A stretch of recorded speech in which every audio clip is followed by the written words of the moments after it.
Hi, this is Pinky AIDS. ఈరోజు నేను ట్రెండింగ్లో ఉన్న రెయిన్ డ్రాప్ వాట్సాప్ స్టేటస్ చూపించాలనుకుంటున్నాను. ఇప్పుడైతే మనం ఒకసారి డెమో చూసేద్దాం. ఇటి ముల్లై నన్ను గిల్లి వెళ్ళిపోకే మల్లెవా.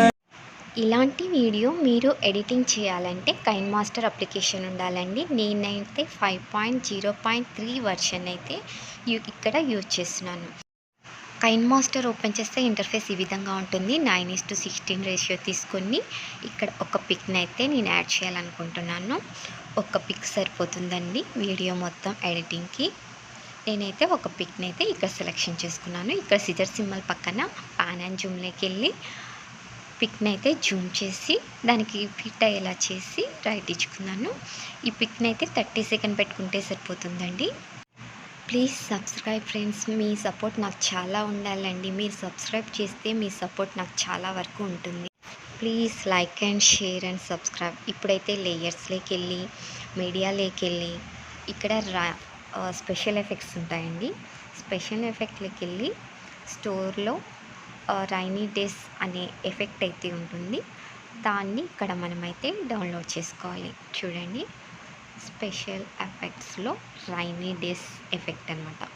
దీనైతే నేను ఆల్రెడీ ఇన్స్టాల్ చేసుకున్నాను. ఇప్పుడు దాన్ని మనం ఈ పిక్కి అప్లై చేసుకుందాం. ఇదైతే నేను సెకండ్ ఆప్షన్ని తీసుకున్నాను. దీని వీడియో కూడా మొత్తానికి డ్రాగ్ చేస్తున్నాను. ఇలా ఎఫెక్ట్ని మొత్తం అప్లై చేసుకున్న తర్వాత దీన్ని అయితే ఒకసారి స్క్రీన్ మొత్తం వచ్చేలాగా జూమ్ చేసుకోవాలి. ఇలా వీడియో మొత్తానికి జూమ్ చేసుకున్న తర్వాత మనం మళ్ళీ లేయర్స్లోకి వెళ్ళి మీడియాలోకి వెళ్ళి ఇప్పుడైతే లిరిక్స్ అయితే యాడ్ చేసుకోవాలండి. లిరిక్స్ని అయితే మనకు నచ్చిన లిరిక్స్ని అయితే యాడ్ చేసుకోవచ్చు. ఇప్పుడు లిరిక్స్ని అయితే నేను ఇక్కడ యాడ్ చేస్తున్నాను. ఓకే, ఇలా లిరిక్స్ని యాడ్ చేసిన తర్వాత మనం క్రాపింగ్ చేసుకున్నాము. ఇలా మనకు నచ్చిన విధంగా క్రాప్ అయితే చేసుకోవాలి. ఇలా క్రాప్ చేసుకున్న తర్వాత బ్లెండింగ్లోకి వెళ్ళి స్క్రీన్ అయితే చేసుకోవాలండి. బ్లెండింగ్ ఆప్షన్లోకి వెళ్ళి స్క్రీన్ చేసుకున్నాను. ఇలా స్క్రీన్ చేసుకున్నాక ఒకసారి వీడియో ఎలా ఉందో ఒక్కసారి చూద్దాము. ఇలా చూసిన తర్వాత మనమైతే ఇది ఆడియో ఉంటే ఆడియో తగ్గించేసుకున్నాను. ఇప్పుడు ఈ లిరిక్స్ని అయితే ఒకసారి జూమ్ చేసుకుందామండి. చాలా చిన్నగా ఉన్నాయి కదా లిరిక్స్, అందుకని జూమ్ చేసుకున్నాను. మనకు నచ్చినట్టుగా జూమ్ చేసుకొని సరిగ్గా వీడియోని సెట్ అయ్యేలా చేసి ఇప్పుడైతే రైట్ ఇచ్చుకుందామండి. ఇలా రైట్ ఇచ్చుకున్నాక మళ్ళీ మనం దీనికి బార్డర్ని అయితే అప్లై చేయాలి కాబట్టి లేయర్స్లోకి వెళ్ళి మీడియాలోకి వెళ్ళి నేనైతే ఒక బ్లాక్ స్క్రీన్ బార్డర్ని అయితే తీసుకుంటున్నాను. బార్డర్ పెట్టడం వల్ల వీడియో అయితే చాలా బాగా కనిపిస్తుంది అనమాట. ఇలా బార్డర్ని కూడా నేను వీడియో మొత్తానికి డ్రాగ్ చేసుకున్నాను.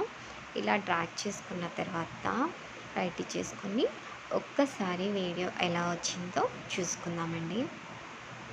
ఓకే, ఇప్పుడు మనం చూసుకున్న తర్వాత ఇప్పుడు ఆ వీడియో లిరిక్స్ ఎంతవరకు ఉన్నాయో అంతవరకు చూసి ట్రిమ్ చేసేసుకోవాలి. తర్వాత వీడియోని అయితే మంచిగా వచ్చిందా లేదా చూసి ఎక్స్పోర్ట్ చేసుకుంటే సరిపోతుంది. థ్యాంక్స్ ఫర్ వాచింగ్ అండి. మీ సపోర్ట్ అయితే నాకు ఎప్పుడూ ఉండాలి.